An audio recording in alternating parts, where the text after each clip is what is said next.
I love my life. All right. Oh. Just for y'all's knowledge, we are recording now. Oh. I started the Holy Grail, just so you guys know. Oh, nice. Okay. Hey South family, we are back with another recap. We you gotta cut up before you go live, I guess, guys. But we're gonna recap Passover, specifically Exodus kind of 11 through 13. And actually, before we started this recording, we started talking about just Passover and the meaning and how it started. We know how it started, why it started, and what it started. The movement that it started, which actually started the Jewish religion, is kind of like the I want to say cornerstone, that's Jesus, but just this head event that started the Jewish religion. So I didn't know that, so I just had some questions for you guys about that. Yeah. Well, and I'll recap with that and say this, and Jeremy, you clean up anything I say. This is the moment in the plagues where God calls the Hebrew people out of passive recognition that God's doing something into active participation with Him. And the way to do that, again, is the sacrificial lamb. Yeah. It is the choosing an unblemished lamb, representative of their need for a pure, spotless redeemer, one to stand in their place, one to protect them, to shield them. And so they put the blood over the doorpost and the lintel. And then the call is for them to have a meal, this is the Passover part that you're talking about. And Sunday, I really didn't have enough time to get into the depth of that meal, of them eating that roasted lamb and a whole bunch of other things that we can get into a little bit. But to just say, yes, the kickoff of their participation in what we will end up calling the Jewish faith is this, the cornerstone is this meal, to which I think we would suggest all foreshadows points to Jesus. There's no question around it. So that was just my little... No, thank you. That's great. Into participation through remembrance of God's deliverance in this act, but it goes on forever. So one of the things that the Holy Spirit hit me with while you were preaching, and there were so many, it was so wonderful, but you said we're not participants. I mean, we're not spectators, we're participants, sorry. We are not spectators, we are participants. And I started thinking, and I literally wrote in my notes, we have this idea that if we are spectators, we're actually participating. Mm-hmm. So I wrote down, because when I'm a Cub fan, and I said, we won today. I know it never happens, but did I throw a baseball? Did I run? Did I hit? Yes. No. Exactly. But then I say, I participated because I watched it. Mm-hmm. Yeah. That is not participation, that is being a spectator. And even though our world is saying, oh, you can watch this, we have to participate. Mm-hmm. Yeah. And you can watch the destroyer come through, you can watch people put blood on the door, but unless you participate, you're not saved. And man, I'm like, so many people are watching Jesus, and they see Jesus. Yeah. Our churches, let's be honest, are filled with people who come and watch. Yeah. They watch Jesus, but they don't participate in a daily life with Him. Let's nuance that out just a tiny bit, because there's so many nuances to that. One might want to argue with you, well, as a participant, as a spectator watching the Cubs play, I am engaged. I am speaking. I'm yelling. I am engaged. So one could argue on that level. We're not arguing that one's not a fan. Mm-hmm. What we're arguing. Kyle Eidelman wrote a great book. Yes, not a fan. Several years ago now. Yeah. But where I want to nuance this back to is we don't want to particularly argue about whether being a spectator that you participate or don't. What we're saying is God is actually calling us into, and game is not a good word, but into participating in action. And we have action to take with that. So sorry, go on, keep going with what you were thinking there. Yeah, and that's a good, if we start as a spectator, that's a great place to start, but you have to be drawn in.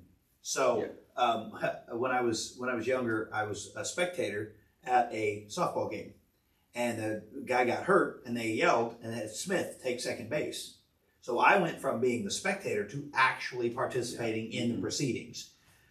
I had an impact on the game, not a big one, by the way, but it literally was. I went from, I was participating by watching, and I was cheering, and I was with my team, but there was something different about playing. Yeah. So I like that. We don't want to minimalize people who come to be spectators because they're curious or hungry. Mm-hmm. So we want that, but then God wants to draw you deeper into a relationship and actually make you part of the proceedings, like actually change you from the inside out and then work through us. Yes. And to affect the world. So good. Well, let's talk about then how do we do that? How do we come out of God's calling us into participation? I think of the old Little League song we like to play. Put me in, coach. I'm ready to play. All right, God's calling us out on the field. Yep. Even if you're spring training time, that's a lot of baseball. Little League just started, so you're going to second base, you're going to right field, wherever it is.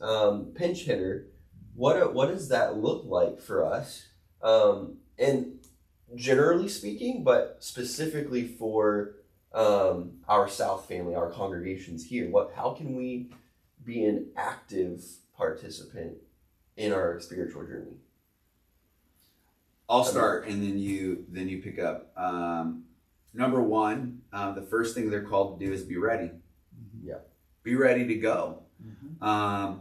So what did that entail? That entailed them recognizing, oh goodness, we are going to be called out of our comfort zone. It's coming. Christians, we should be ready to be called out of our comfort zone. We should be ready to go. We should not be so attached to anything that if it detours us from what God's calling us to do, we're not ready to pick up and go. That could be possessions. That could be that could be affiliations. Mm-hmm. How many? I don't know this. We don't really need to probably camp here too long. But how many of these Hebrew people leaving Egypt were leaving behind positions of prominence or wealth, in a sense, one way or another? Hierarchy. That who's that dude now telling us to leave? Yeah, I just think they had to be ready to go, and so they were told to pack up. They were told to have bread prepared, unleavened bread. They were called to be ready to live in a lifestyle. And guess what? Jesus comes and calls people to do. Yeah. He basically says, be prepared. Always be prepared. So that would be my first go-to. I can't escape the imagery, and I absolutely adore this, that God said, take the lamb into your home for 4 days. Mm-hmm. And man, we miss that, because like you said, you bring something into your home, it becomes a part of your family. Yeah. And that resonated with me because I love animals, but I believe God is saying, I want you to get a relationship with this sacrifice. If you sacrifice somebody else's sheep that you have no attachment to, is that really a sacrifice? Yeah. Yeah. But when you spend time with it and you are looking it in the face and you are feeding it and you are wrapping its feet and keeping it clean and you're protecting it, it is now a relationship that requires effort. Yeah. And then when you sacrifice that, you've given up a part of yourself. Mm-hmm. And so for me, I'd go back to that and say, we start with a relationship with the Lamb that is Jesus Christ. Yeah. And when you have a relationship with him and you look him in the face, how can I keep sinning when I look in his face and know that he's the one that will die for me? Yeah. He's the one that, okay, again, I went Old Testament there, but Jesus died for us. So how can I look him in the face and say, I'm going to keep sinning because I know it's covered. I know it's covered, but I don't want to keep sinning because of that relationship. Yeah. So for me, it starts there. And yes, being ready to live out that relationship and put that into practice. And like we talked about last night, God breaking up their ma'at, their order. Mm-hmm. Yeah, they had a structure, they had a life, they had everything that they liked, except for the slavery part. Yeah. Everything else was good. I mean, they want to go back. later on in the Old Testament, they're like, can we go back? We're going to start talking about that this Sunday. Awesome. So yeah, they literally had their entire everything disrupted. Yeah. But they were supposed to follow God. And the crazy thing to me is they physically saw God in a cloud of fire, a pillar of fire and cloud, and they saw him split the water. They saw the ark. They saw these things. They saw the miracles. They saw the plagues. They saw all this, and they still didn't believe. Yeah. And I'm like, how often do we have Jesus right in front of us, and we're just I don't believe. Yeah. So to me, it starts there with, I'm going to have a relationship with the Lamb, and that's going to bleed out into every, that was not an intentional pun, but it's going to bleed out into every area of my life because of my relationship with him. And I would just add to that, how do we do that? The question, how do we do that? The phrase here in Exodus 12:21, go select. Mm-hmm. We got to choose Jesus. Yeah. Like, it's in our active choices. Yes. So everything you just said boiled down to, what am I choosing? Yes. With what I'm doing. Well, it's funny you said that, because on last night, Wednesday night, Jeremy said that God kept giving Pharaoh the choice. And he continued to turn against Yahweh and say no. God then gives us the same choice. Yep. You can choose to go and follow Jesus. You can choose to be in a relationship with him. We have to make that choice. Correct. Wow. I mean, it's not mind-boggling, but it is, because are we or aren't we? Yeah. It goes back to like week 1 and 2. Right. Who's at the top of our pyramid? Is it me? Or am I choosing to put God at the top and be in a relationship with him? That's really good. That's really good. I'm glad you went back there, because I think at some point we have to revisit that, because the idea of hierarchy and then God's intervention, incarnation into this, is still central to everything that's happening here. My next thought is, and I think we should spend a little bit of time. I didn't have time to get on Sunday to go into this. There is this idea of preparing bread and the fact that it needs to be unleavened. I think this becomes a primary theme in Jesus' preaching and teaching as well. Jeremy, give us a little bit of overview of why that's so important. Oh, well, yeast takes time. Mm-hmm. Yeast takes time to develop and to make the carbon dioxide, to make the bread rise. And so, sorry, going all chefy, but they would take days, because they couldn't just pull out a little packet of Fleischmann's yeast. Right. All my bakers just got that one. So they literally had to do other things to make their bread rise, and that takes time. Yeah. And so I think that the key essential is they're used to their normal process and how long it takes, and God's interrupting that. Yeah. And he says, okay, I'm going to do something, and we're going to go fast. Now, keep in mind, the plagues weren't done in a day.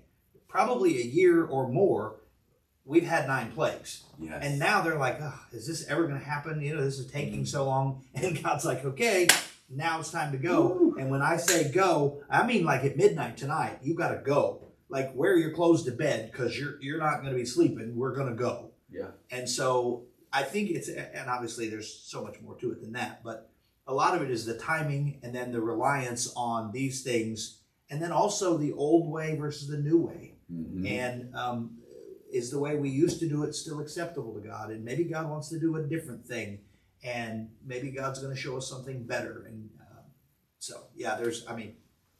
obviously I could talk for days, but well, I just let me jump into this and say, wow, how many times, using what you just said, do we want our transformation to be instantaneous? Yeah. Yeast is put in, rise happens, but the reality for them is these plagues took a lot longer than we said this early on. If God wanted to deliver them, He could have delivered them. Right. This was as much about their transformation and readiness as it was their immediate removal from Egypt. So on the practical side of that then is like, man, how many times do we want the transformation to be instantaneous? But God has a sanctifying journey put in place for us, and there are all sorts of tests and trials and challenges. But the mark then for us is the readiness. Yeah. That when it happens, we're ready to go. That was Yeah. Yeah. And are you willing to let go of what you know? yeah. Because this is how you make bread. Yeah. This is Yeah. how we've done it. This is how it's best. Yeah. This is and that's what we think so often as humans. We're like, yeah, my way is the best way. And God's like, I've got something else entirely. Yeah. And it's not the same. And no, it doesn't taste the same. And no, it's not. But that doesn't mean it's bad. Yeah.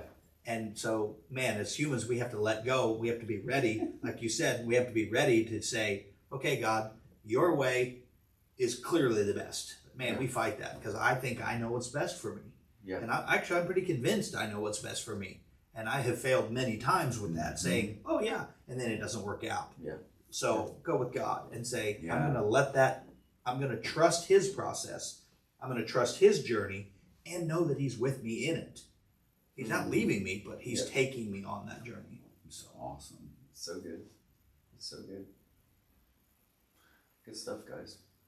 So there is in chapter 11, 24, there is this setup here that happens where they're literally instructed, basically pass this down, generation to generation. Sorry, it's actually chapter 12, verse 24, not 11. It literally says this: keep this command permanently as a statute for your descendants. That's pretty amazing. When you enter the land that the Lord will give you and he has promised, you are to observe this ceremony. When your children ask you, what does this ceremony mean? You are to reply, it is the Passover sacrifice to the Lord, for he passed over the house of the Israelites in Egypt when he struck the Egyptians and spared our homes. So the people knelt low and worshiped. Then the Israelites went down and they did this. They did this just as the Lord had commanded Moses and Aaron. What is this? What is this ceremony we're talking about?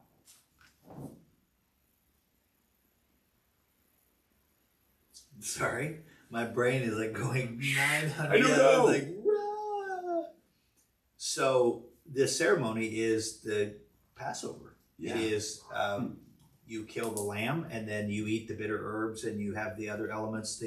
I won't name them all, but we call it. It's in Hebrew they call it the Pesach. Mm-hmm. It's which again can be argued that it means to cover. And so literally this is the celebration of what God has done. It's a remembrance. It's a memory of. So we're going to drink the wine. We're going to eat the elements, the different elements of the Seder. There are several, and they all have symbolic meaning. Yeah. And so we're going to do that and remember what God has done. I think this will be true, right? We're gonna Wednesday nights coming up. I don't know the exact night yet, but we'll hit this Passover again. Yes. And I'm sure you'll go more into detail that night on these things. The interesting thing to me in this is the Passover meal. They're to celebrate this, but get this, they celebrate it before the Passover actually happens. Mm-hmm. The first event is celebrated prior to God passing them over. Correct. It's an act of faith. Mm-hmm. God is going to do what he said he was going to do. Every other time they celebrate it, they're going to do it in remembrance. Right. Get this. This is fun to me. Jesus celebrates Passover. Mm-hmm. Jesus celebrates Passover with his disciples. In celebrating the Passover, he takes the bread, which is this unleavened bread that they're to prepare, this memory of we were ready to go. We were ready to move in haste. And again, I'm not going to take away from the night you do the Passover, but as a part of the literal Jewish Passover meal, they put these bread in there, and there is one piece of bread that's pulled out. It's a special piece of bread. And again, I'm not going to steal it because you got to come. If you want to know this, you got to come to the night. This is the piece of bread that Jesus takes. And when he said, "This is my body," he breaks it. It's like, what did he just do? And he says, "This is my body broken for you." And then he takes the third cup, the cup of redemption, most special cup of the night. He claims it, that he is the redemption of the Hebrew people, of Israel. And he says it's his blood. He does it before the crucifixion. I just find that parallel and that symmetry so provocative and so beautiful and so powerful. So Jesus celebrated every year of his life the Passover meal, fulfilling what is written here in Exodus chapter 12. It was a piece of the discipleship that Jesus went through of knowing the story. I just generally would love your all's take on Passover, on discipleship, on the importance of these remembrances, doing these things to ingrain them for it to actually become a piece of active memory. That's the words I think I used on Sunday. This idea of active, maybe even better, activated memory. Like this isn't just something past tense. This is presently applied. I'll stop talking. Yes. Good answer. Yes, I think that's, for me, I love to celebrate Passover because Jesus did it, and that's what he was doing the night he was betrayed. And so literally, like, this was what he was actually doing, and so the symbolism is obviously very important. And so it's important for me because I connect, if I can do anything that Jesus did while he walked on earth, I feel a unique connection. And so I'm like, this is something that he actually did, and so I want to do it as well. And so that part is very important. And then the symbolism, of course, of deliverance from sin. He is the Lamb and all the things. By the way, if you still are on the bandwagon of thinking that the Old Testament doesn't point to Jesus, look at what Jesus said about the yeast of the Pharisees. Exactly. So this whole idea of bread that hasn't had any yeast or any rising agent, that literally Jesus is comparing that, and he says one little bit of yeast works through the whole batch of dough. And so it's you can't take it out, you can't separate it. So if there's something not good, it's going to pollute. But if there's something good, it's going to go through everything. And just to add, I know you'll talk about this when we get, I'm sure, to the 10th plague night, Passover night. As they celebrate Passover in later years, I mean, they go to extensive lengths to make sure there is no yeast in the whole house. Correct.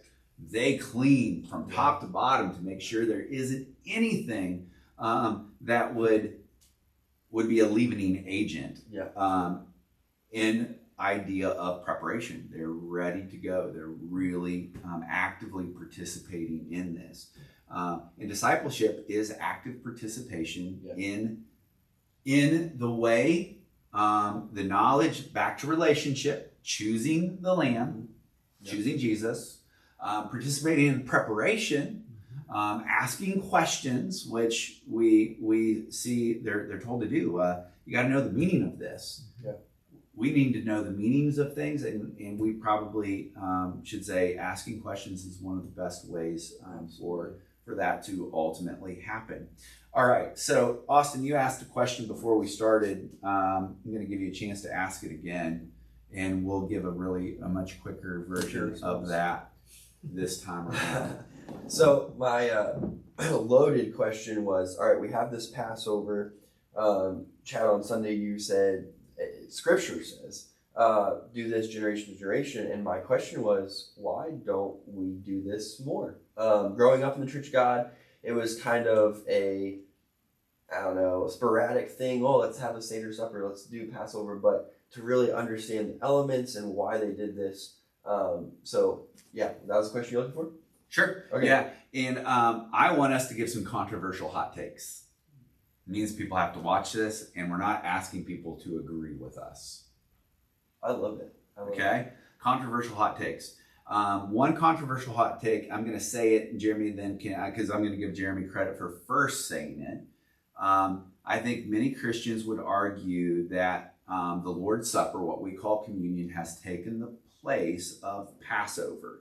Again, after all, Jesus did take the bread, and he did take the final cup of redemption and said it is his body, it is his blood, and that fulfills the Passover. Yet I promise you, the disciples still practiced the Passover. Yes, they did. That as they went out to even evangelize and were scattered, Acts and after, they celebrated the Passover. My hot take, and then I'm going to let Jeremy talk, in 1 Corinthians 9, where we Christians mostly take our perspective when we do this, that we're to do it every time we gather to do this. We're to do it like this, and we're to be prepared.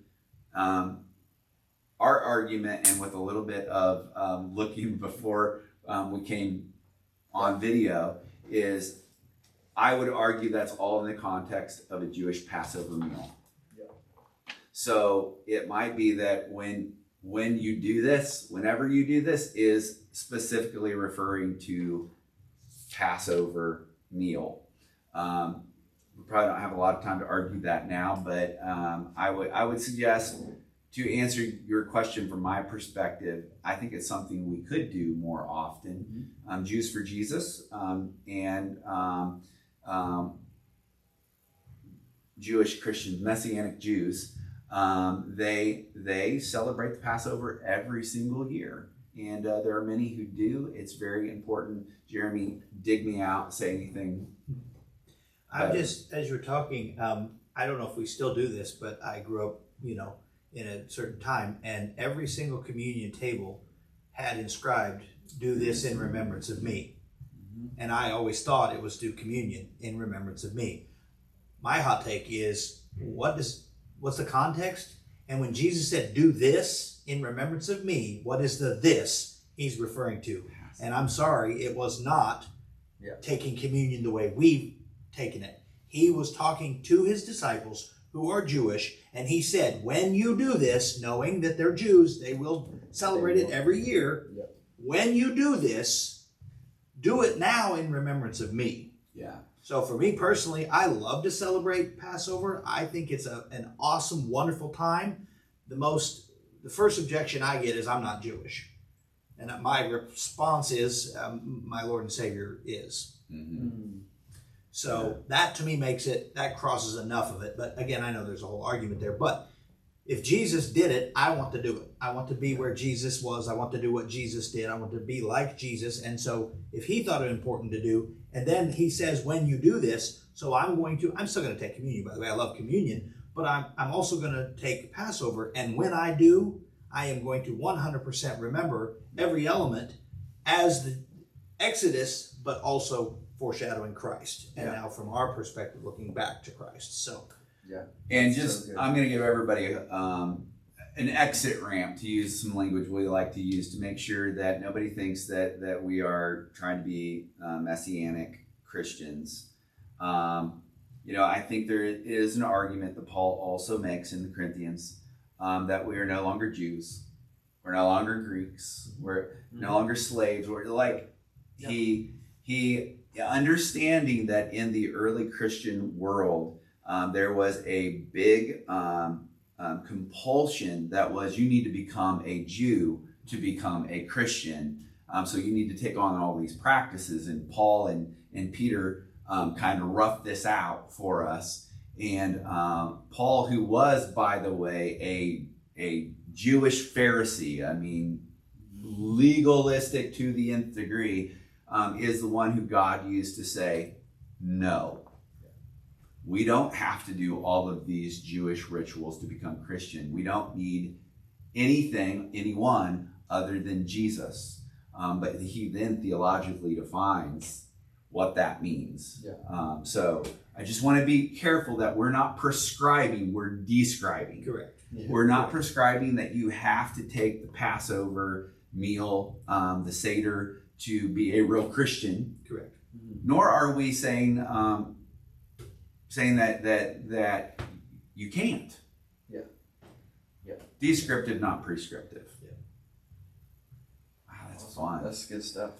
Hopefully Good hopefully the hot takes start some conversation Yeah. and questions. We said this early on. We love questions to answer. So Austin at slwcog.com is the best way to get those Get your questions to us. All right. Anything else? We're good. Awesome. We'll see you guys Sunday. Yeah, thank you both. This is good. Sunday's gonna be fun. Come and see.